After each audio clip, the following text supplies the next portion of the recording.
오늘 본문을 보면 지난번에 잠깐 예화로 말씀드렸던 그 미국 프로농구 선수인 데이비드 로빈슨의 이야기가 생각이 납니다. 기억나시죠? 경기 중 휴식 시간에 벤치에 앉아서 농구장 바닥만 봤다고 했잖아요. 그 이유가 코트에서 빙빙 도는 이 치어리더들을 보지 않기 위해서 유혹이 빠질까봐. 기억나세요? 기억나시죠? 오늘 본문의 요셉이 바로 그랬습니다. 형들의 시기와 질투로 말미암아 애굽으로 팔려가서 노예가 됐어요. 보디발의 종이 됐어요. 근데 다행히 감사하게도 하나님의 은혜로 보디발의 집에서 가정 총무가 됐어요. 그런데 문제가 생겼어요. 어떤 문제가 생겼냐면 보디발의 아내가 자꾸 요셉을 유혹하는 거예요. 한번 거절해도 끈덕지게 달라붙습니다. 성경을 보니까 날마다 기회가 있을 때마다 유혹을 했던 모양이에요. 근데 얼마나 이 요셉이 단호했든지 그 여인과 함께 있지도 않았다, 이렇게 이야기합니다. 10절 말씀이에요. 한번 같이 읽어볼까요? 시작. 여인이 날마다 요셉에게 청하였으나 요셉이 듣지 아니하여 동침하지 아니할 뿐더러 함께 있지도 아니하니라. 정말 지혜로운 모습이죠. 그 데이비드 로빈슨이 그랬던 것처럼 아예 그 자리를 피하는 거예요. 그런 자리를 만들지도 않으려는 거죠. 왜? 유혹에 넘어지지 않기 위해서 그 싹을 완전히 잘라버리는 겁니다. 만약에 그렇지 않으면 그 유혹에 오히려 우리가 넘어질 수 있습니다. 그 유혹이라는 게요, 얼마나 무서운지 금세 자라서 우리 삼켜버리거든요. 그러니까 아예 그 자리에 같이 있지도 않았다는 것이 오늘 본문의 요셉의 이야기예요. 사람마다 저마다 유혹과 시험의 순간이 찾아옵니다. 뱀이 처음에 아담과 하와를 유혹한 이래로 인류는 끊임없이 죄와 이 유혹 가운데, 죄의 유혹 가운데 이 직면하게 되었어요. 여기 예외가 없습니다. 근데 문제는 뭐냐면 그 유혹이 그리고 그 유혹에 넘어갔을 때에 우리가 맞이하게 되는 죄의 대가가 정말 처절하다는 거예요. 그 유혹에 넘어가봤자 아무런 일도 일어나지 않는 게 아니고요, 그 유혹에 넘어갔을 때의 죄악의 달콤하지만 그 열매를 우리가 탐닉하게 되었을 때에 그로 말미암는 대가는 정말 성경이 말할 때 처절하다는 거예요.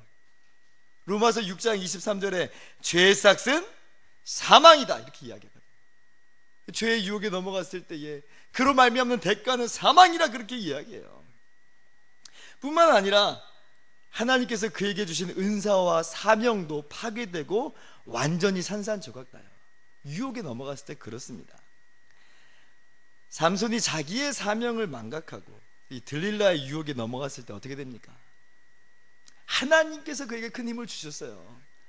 세상에 삼손보다도 힘이 센 사람이 없을 정도로 어마어마한 능력을 가졌어요. 그런데 그 유혹에 넘어갔을 때에 그 모든 능력을 다 잃어버리고 자신의 두 눈마저 뽑혀서 비참한 신세로 전락하게 되었다, 성경이 그렇게 이야기하죠. 이것이 이 유혹에 빠진 대가예요. 여러분 아시는 분은 다 아시겠지만 한국교회에 스타 목사가 있었습니다. 미래를 이끌어 갈 것이라고 그렇게 예상했던 그런 목사님이 계셨어요.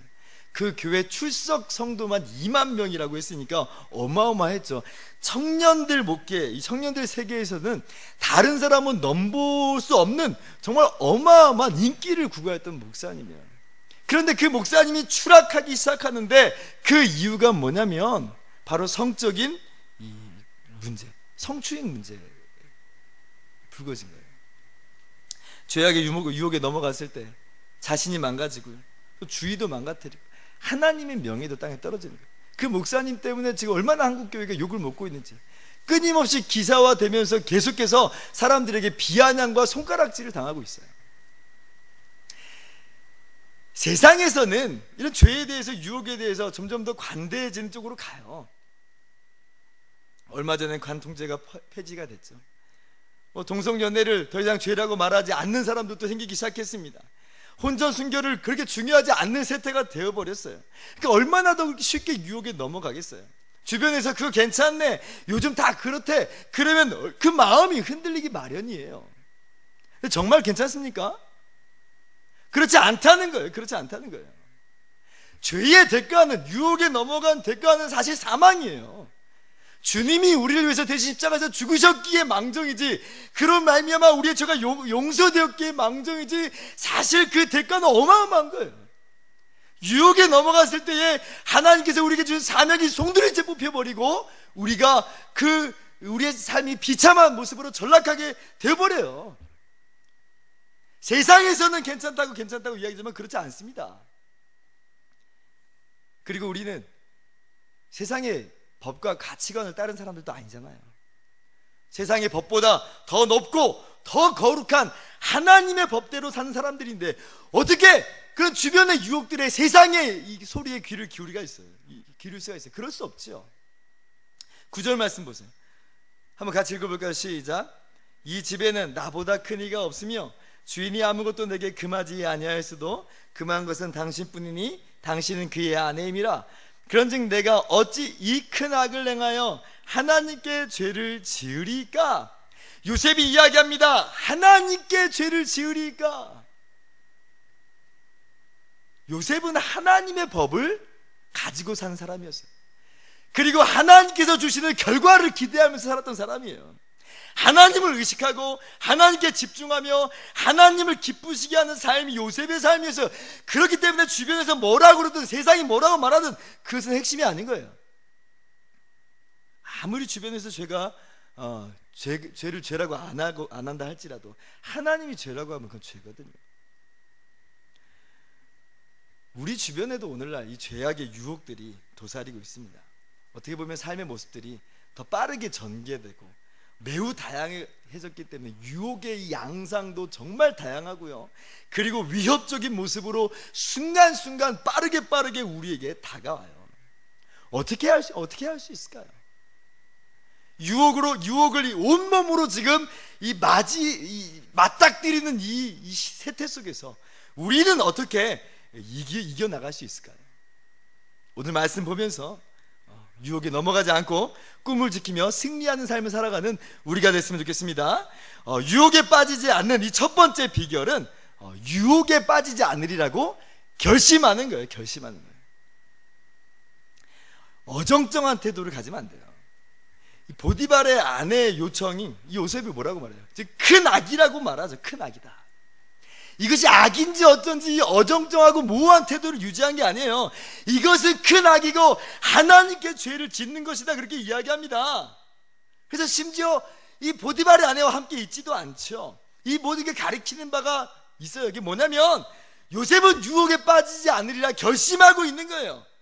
주저하거나 어정쩡하거나 모호한 태도를 유지하지 않아요. 여러분, 어정쩡한 태도를 가지면요, 안 그래도 유혹에 빠지기 쉬운데 유혹에 쉽게 넘어가게 되어 있습니다. 근데 반대로 우리가 분명하게 우리의 마음 가운데 결심을 하면서 나아가면 우리에게 다가오는 유혹의 많은 부분을 걸러낼 수가 있어요. 예를 한번 들어볼게요. 인간의 욕구 중에 가장 기초적인 욕구 중에 하나가 식욕입니다. 가장 밑바닥에 있는 욕구라고 하잖아요. 하루만 굶어보세요. 음식이 앞에서 왔다 갔다 한번 하면 먹고 싶어가지고 견딜 수가 없잖아요. 그런데요, 금식할 때 좀 달라요. 금식할 때 나 금식하겠노라, 이틀을 금식하겠다, 3일을 금식하겠다 결심하잖아요. 그러면 음식이 눈앞에서 왔다 갔다 해요. 근데 먹고 싶은 마음이 그렇게 없어요. 정말 놀라운 일이죠. 놀라운 일. 인간이 가지고 있는 그 결심이라는 게 생각만큼 작지 않아요. 그 결심을 통해서 우리는 많은 경우에 유혹을 이겨낼 수 있어요. 힘들지 않다는 거 아닙니다. 그 눈앞에서 음식이 왔다 갔다 하는데 그 음식 냄새가 코끝을 찌르고 있는데 그게 지금 쉬운 일이겠어요? 그렇진 않아요. 그런데요, 어정쩡하고 지금 이걸 먹을까 말까 그런 태도를 지닐 때보다는 훨씬 더 쉬워요. 이를 이길 수 있는 거죠. 또 이런 예를 한번 들어보겠습니다. 제가 전에 있던 교회 옆에 횡단보도가 있었어요. 작은 횡단보도예요. 아파트 입구예요. 굳이 이거 신호등 없어도 될 것 같은데 신호등이 또 거기 굳이 있어요. 그러니까 그 길을 건너기 위해서는 신호를 지켜야만 하는 거예요. 아마도 이제 이 아이들을 보호하려고 아이들이 많이 다니는 곳이니까 신호등을 설치했던 것처럼 보여요. 제가 거기서 얼마나 많이 갈등을 겪었는지 몰라요. 이 신호등이 여기 왜 있는 것인가? 이러면서 기다리는 게 바보 같아 보이고 그냥 지나가고 싶은 거예요. 다 건너가는데 저만 안 건너가 보세요. 얼마나 초라해져 보여요. 초라해 보여요. 처음엔 좀 주저했어요. 사실 꼭 이거 안 지켜도 되겠잖아. 이건 절대적인 게 아니야. 그럴 때는요 그냥 마음이 왔다 갔다 휘청휘청하면서 건넜다 안 건넜다 건넜다 나왔다 이래요. 근데 결심했어요. 주변을 둘러보니까 아이들이 몇몇이 신호등을 지키고 있는 게 보이는 거야. 내가 저 아이들의 마음 가운데 시험거리가 되면 안 되겠다 이런 마음이 들게 되더라고요. 게다가 그 중에 교회 애들이 하나 있다고 해보세요. 목사가 그냥 딱 지나가는 걸 보고 걔네들이 얼마나 시험 들겠어요. 나 교회 안 나가 뭐 이럴지도 모르겠잖아요. 그럼 내가 그 연약한 영혼을 실족하게 되게 되는 거잖아요. 그러니까 정신이 버뜩 들더라고요. 그래서 신호등 지키고 안 지키는 게 뭐 그리 대수겠습니까마는 나는 그 신호를 지키겠다 결심했어요. 그리고 나니까 정말 놀라운 건 신호 지키는 게 어렵지 않아요. 생각만큼 어렵지 않아요. 그 기다리는 시간이 예전에는 그렇게 지루해 보이고 아까워 보이고 초라해 보이던 그 시간인데 전혀 그렇지 않고 어색하지 않아요. 도리어 당당하고 옆에 지나가는 사람들 보면서 나는 지금 신호를 지키고 있어 라고 말할 정도로 오히려 당당한 마음을 갖게 되더라고요. 여러분 이게 무슨 얘기입니까? 결심이 첫 번째 단계예요. 유혹을 이겨나가는 것의 첫 번째 단계는 뭐냐면 이것은 죄야. 그리고 하나님은 죄를 미워하셔. 나는 이 죄에 빠지지 않을 거야. 결심하는 거예요. 그렇게 하나님 앞에서 결심하는 저와 여러분 되기를 바랍니다. 두 번째 유혹에 넘어가지 않는 방법은 긴장의 끈을 끝까지 놓지 않는 거예요. 이 보디발의 아내가 날마다 요셉을 유혹합니다. 그러던 어느 날 이 보디발의 아내가 찬스를 잡았어요. 요셉이 들어오는데 마침 집안에 아무도 없어요. 그러니까 이제 그 어느 때보다도 적극적으로 강력하게 유혹하는데 요셉의 옷을 잡으면서 지금 요셉을 유혹을 해요. 엄청 강력한 유혹이에요. 어떻게 보면 지금 거부할 수 없는 유혹에 지금 있는 상황일 수도 있어요. 그러나 요셉은 넘어가지 않아요. 왜 그렇습니까? 긴장의 끈을 놓치지 않았던 거예요. 준비된 태도를 계속해서 유지하고 있었던 덕분이에요. 12절 말씀이에요. 한번 같이 읽어봅니다. 시작. 그 여인이 그의 옷을 잡고 이르되 나와 동침하자. 그러나 요셉이 자기의 옷을 그 여인의 손에 버려두고 밖으로 나가매. 요셉은 한순간도 그 마음 가운데 긴장을 놓치지 않았어요. 그 여인이 잡았을 때 어물쩡어물쩡거리면서 못 이기는 척하지도 않았어요. 바로 그 옷을 벗어두고서라도 그 옷을 그 여인의 손에 맡겨두고서라도 그 자리를 박차고 일어났어요. 망설임이 없어요. 그 말은 준비된 마음, 준비된 태도를 놓치지 않고 있었던 거죠. 사람들이 유혹에 넘어가는 이유 중 하나는 이겁니다. 이젠 됐겠지 하면서 긴장의 끈을 풀어버리는 거예요. 유혹 앞에서 이젠 됐겠지. 그러나 유혹 앞에서 이제 됐겠지는 없습니다. 미국 야구 메이저리그에 조시 해밀턴이라는 유명한 야구 선수가 있어요. 이 사람이 고등학교 때부터 그 천부적인 재능으로 이제 사람들의 주목을 받았고 1순위로 이 템파베이라는 이 구단에 들어갔어요. 아주 전도 유명한 청년이었습니다. 승승장구하고 있었어요. 그런데 이제 2년 정도, 입단한 지 2년 정도 지났을 때 불의의 교통사고를 겪어요. 큰 사고는 아니었지만 허리에 통증을 입었고 재활을 했지만 기량이 전과 같지 않은 거예요. 사람들의 주목을 받고 스포트라이트를 받았는데 지금 그에 미치지 못하는 자기의 모습을 봐요. 그러니까 이 사람이 그만 방황을 해버리기 시작하고요. 그리고 술을 탐닉하고 알코올 중독에 빠지고 심지어 마약에도 손을 댑니다. 그래서 그 마약이 적발돼 가지고요, 야구 메이저리그에서 자격정지를 당해요. 1년 당했는데 또 적발돼 가지고 1년 추가로 2년 동안 자격 정지돼요. 그런 과정 속에서 얼마나 이 사람이 무너졌겠어요. 여러 번, 11번 정도나 자살을 시도할 정도로 그런 이 삶을 살았어요. 페인이죠, 페인. 망가졌어요. 근데 그러던 어느 날 이 해밀턴의 할머니가 할머니가 이 해밀턴을 꼭 안아주면서 울면서 이렇게 얘기했습니다. 하나님은 너를 원래의 모습으로 돌려놓을 수 있다. 하나님은 너를 원래의 모습으로 돌려놓을 수 있다. 그래서 울면서 격려했어요. 그때 해밀턴의 마음이 정신이 들었어요. 그리고 성경을 읽고요, 그리고 술과 마약을 끊게 됐어요. 열심히 노력을 해가지고 재기했어요. 그래서 2010년에 MVP까지 받게 되는, 정말 사람들에게 오히려 존경받는, 이 실패와 시련을, 유혹을 겪고 일어난 그런 존경받는 이 야구 선수가 됐어요. 여기까지 해피엔딩이죠. 그래서 제가 이 예화를 막 사람들 앞에서 하면서 이렇게 막 이야기했던 적이 있어요. 그런데 작년에 다시 한번 기사화되는데 이 사람이 다시 한번 마약에 손을 댔다는 기사를 제가 봤어요. 성공했어요. 엄청난 연봉을 받아요. 그런데 그만 다시 마약에 손을 대고, 지금 그것이 계속 조사돼 와서 지금 이 사람의 명성은 지금 금이 가고 추락하게 됐어요. 왜 그랬을까 생각을 해봤습니다. 왜 그랬을까? 어쩌면 나는 이제 저런 거하고 상관없어 라고 그 마음에 긴장의 끈이 풀어졌을지 모르겠어요. 어쩌면 그가 가지고 있는 부와 성공이 다시 그의 마음의 긴장의 끈을 놓아버리게 만드는 기회가 됐을지도 모르겠어요. 어떤 이유였는지 모르지만 지금 이 정도는 됐겠지라고 하는 그 순간 다시 한번 유혹은 시작이 되고 타락의 나락에 빠져들게 되는 거죠. 토마스 칼라일이라는 사람은 이렇게 얘기합니다. 역경은 인간으로서 견뎌내기 힘든 상대이다.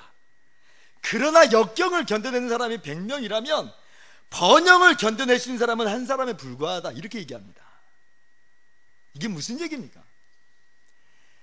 어려울 때는 그래도 그것을 이겨나가고자 하는 의지가 있어요. 그렇지만 번영의 시대, 이젠 됐겠지라고 하는 안주할 수 있는 상황에서는 그때 찾아오는 유혹은 이전보다 더 견딜 수 없을 만큼 큰 유혹과 시험이 된다는 거예요.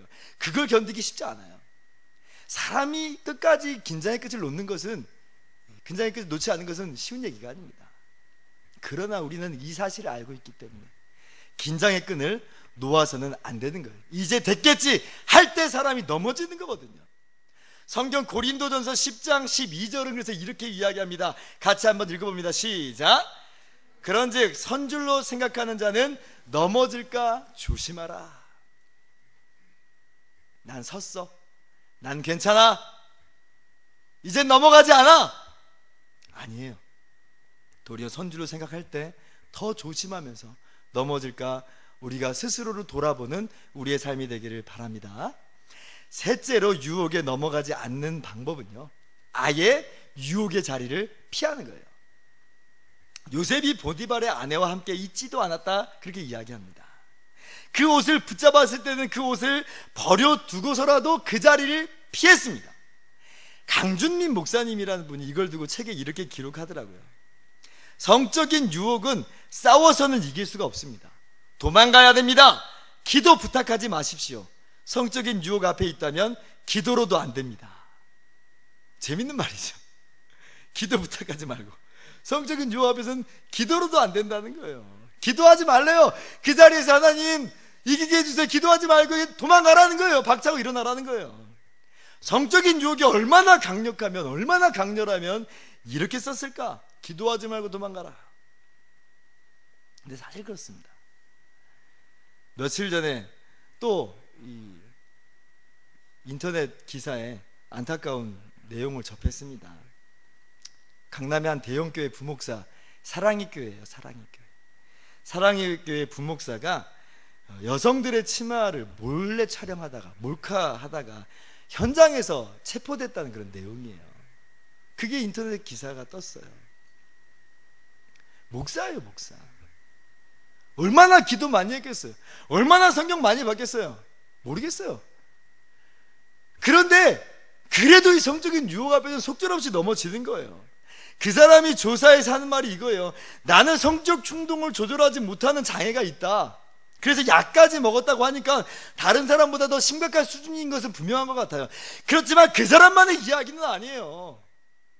이 시대의 많은 사람들, 목회자든 아니든 성도든 아니든 간에 이 성적인 유혹이 얼마나 강력한지 자칫 방심하면 넘어가 버릴 수밖에 없더라.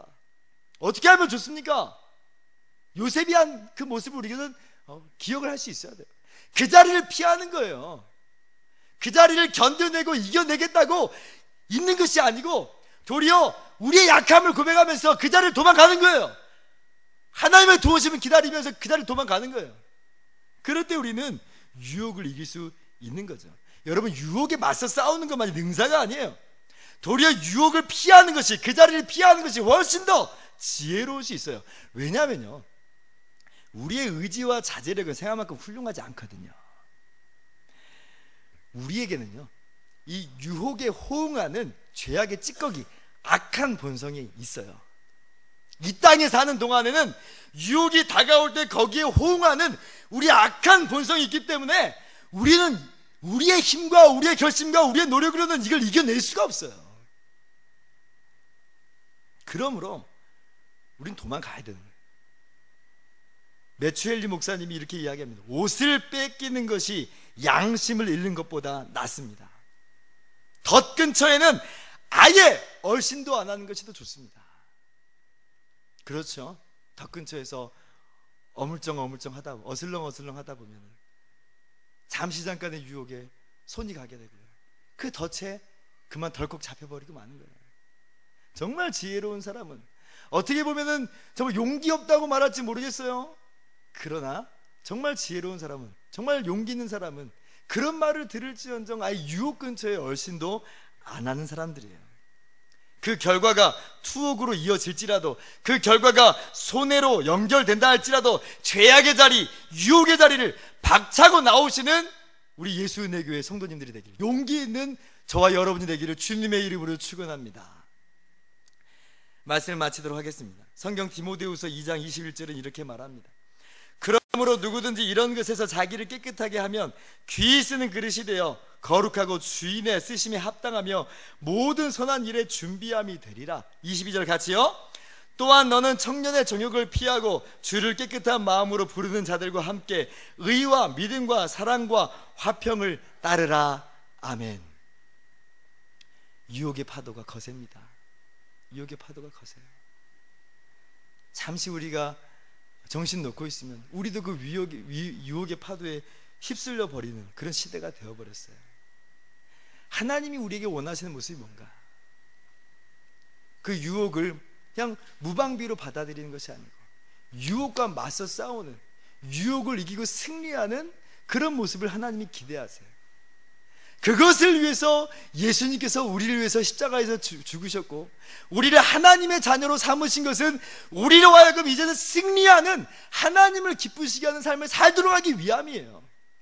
오늘 우리가 하나님의 자녀라면 이제는 유혹과 맞서 싸우는, 유혹을 이기고 승리하는 우리가 되야겠습니다.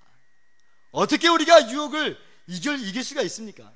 먼저는 유혹이 죄라는 것을 기억하고 결심하면서 나가는 우리가 됐으면 좋겠고요, 긴장의 끝을 놓치지 않는 우리가 됐으면 좋겠어요. 그리고 유혹의 자리에 머무르지 않고 피할 수 있는 용기까지도 저와 여러분이 모두 다 가지면서 이겼으면 좋겠습니다. 우리 안에 계신 이가 세상에 있는 자보다 더 크십니다. 우리 안에 거룩한 성령이 계세요. 우리는 능히 이 모든 유혹과 시험을 견뎌내고 이길 수 있어요. 제가 견뎌내고 이길 수 있다고 하니까 그 자리에 계속 있으라는 얘기는 아니에요. 어쨌든지 간에 우리는 이길 수 있는 사람들이 됐어요. 하나님의 능력을 의지하고 주님을 신뢰하면서 또 기도하고 말씀에 우리가 경건의 모습을 최선을 다해서 가져가면서 이 모든 유혹과 시험과 맞서 싸우는, 이겨내는 우리 모든 꿈꾸는 사람들이 되기를 주님의 이름으로 축원합니다. 기도하겠습니다.